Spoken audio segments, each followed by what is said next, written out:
Hello সবাইকে, কেমন আছেন আপনারা সবাই? আশা করি ভালো আছেন।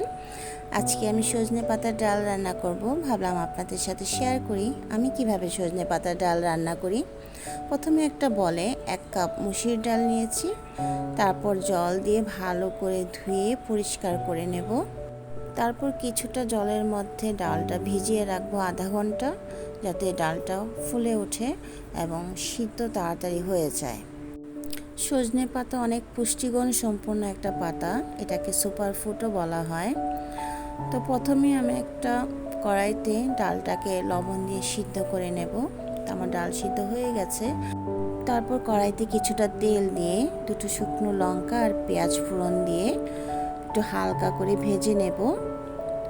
তারপর সিদ্ধ করা ডালটা দিয়ে দেব, সাথে কিছুটা জল দেব যাতে বেশি ঘন না হয়ে যায়।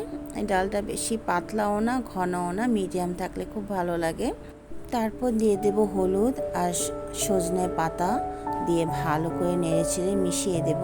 এই সজনে পাতা যদি আমরা প্রতিদিন খেতে পারি তাহলে যাদের ডায়াবেটিস আছে, কোলেস্টেরল আছে, হাই প্রেশার আছে, তাদের জন্য অনেক উপকারী আর শরীরের রোগ প্রতিরোধ ক্ষমতাও বাড়ায়।